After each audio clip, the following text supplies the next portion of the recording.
Betrayal doesn't always come with knives or guns. Sometimes it comes dressed in a suit, armed with a smile, sitting just 2 chairs away from you in the boardroom. Picture this.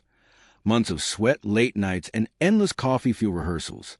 You're preparing for the single most important demo of your life, the one that could change everything, the one worth $80 million. And then just minutes before you go on stage, someone you trusted, someone you thought was a partner, steals your slides, your words, your vision, and presents it as if it was his own. That someone? A polished Ivy League man, Harvard-educated, perfect hair, perfect tie, perfect arrogance. The kind of guy who thinks he can walk over anyone because he's been handed opportunities his whole life. I watched in silence as he hijacked my demo, basking in applause that was meant for me. The investors clapped. Executives nodded. And inside I burned. They thought I was finished. They thought I'd stand by while my future was stolen. But what he didn't know was that I had a plan. A trap he couldn't escape. Because you can steal my slides, but you can't steal my mind. And when the time came, I locked him out of the deal. $80 million. Gone from his hands. Straight into mine. This is a story of how arrogance met strategy, how betrayal met revenge. And trust me, you won't see the twist coming. It began with an idea. A simple concept scribbled on the back of a napkin in a dingy cafe, when I was nothing but a hungry dreamer chasing something bigger than myself. I wanted to create a product that could revolutionize the industry, something efficient, sleek, and necessary. For months, I lived inside my own head, coding by day, sketching by night, building piece by piece.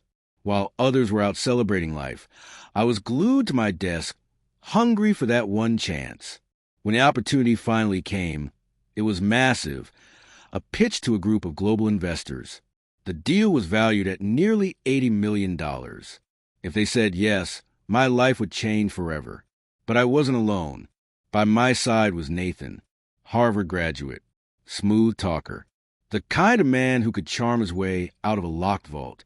Investors loved his polish, his accent, his confidence. I, on the other hand, was the builder, the brains, the creator. Together, we looked unstoppable. At least, that's what I thought. In the weeks leading up to the demo, I noticed small things. He'd ask for copies of my notes. He'd linger a little too long when I rehearsed my slides. He'd smile, but behind his eyes, there was calculation. I ignored it. I wanted to believe we were a team. But on the day of the pitch, I learned the truth. The lights dimmed, the stage set. I sat in the front row, clutching my laptop, ready for my moment.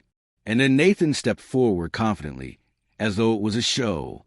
Slide by slide, he presented my work, my words, my diagrams, my demo. The investors nodded, impressed. He owned the stage like it had always belonged to him. And in that moment, my chest tightened. Betrayal never hits soft.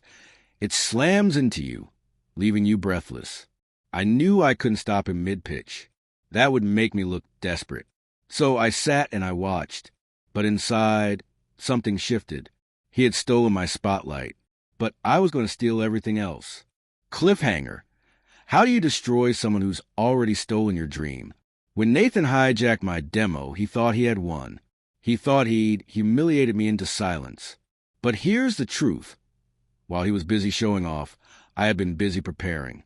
Months earlier, while we were still partners, I quietly structured the intellectual property under my name. Every line of code, every schematic, every prototype. It was all filed with my signature, my documentation, my timestamps. Nathan had access to the slides, but not to the foundation. That was my first weapon. The second weapon? My silence. I didn't storm the stage. I didn't accuse him in front of the investors. No, because real revenge is quiet, patient, and devastating. After his presentation, the investors were intrigued. They invited us both for a follow-up. Nathan strutted in, confident, thinking he'd sealed the deal. But during the Q&A, something happened. They asked him to demonstrate the live product, and he froze. The slides he could steal, the story he could copy. But the working prototype? That was mine and mine alone. I stepped in, calm and controlled. Perhaps I can show you, I said, pulling out the real product.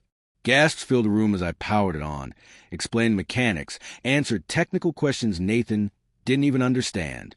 The investors leaned forward, captivated, not by Nathan's arrogance, but by my clarity.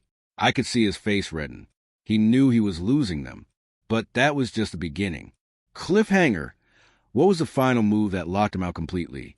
The deal was hanging in the balance. The investors were impressed, but they wanted proof of ownership.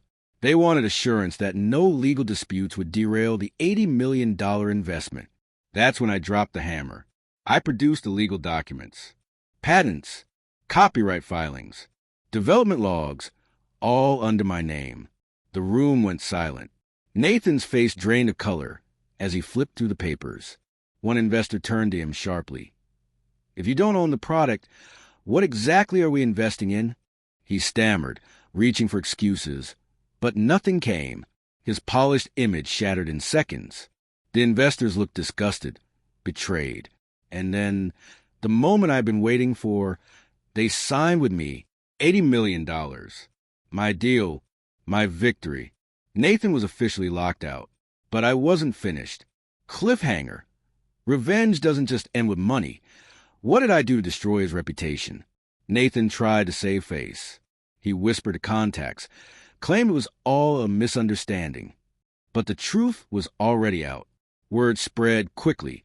The Harvard man who tried to steal someone else's work. Industry doors at once opened for him slammed shut. Investors blacklisted him. Recruiters ignored him. His perfect resume couldn't cover the stain of betrayal.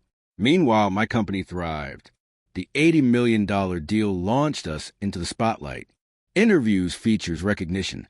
I became a name Nathan tried to erase. And I didn't even need to fight him anymore. His arrogance did the work for me. But there was one final twist I kept in reserve. Cliffhanger.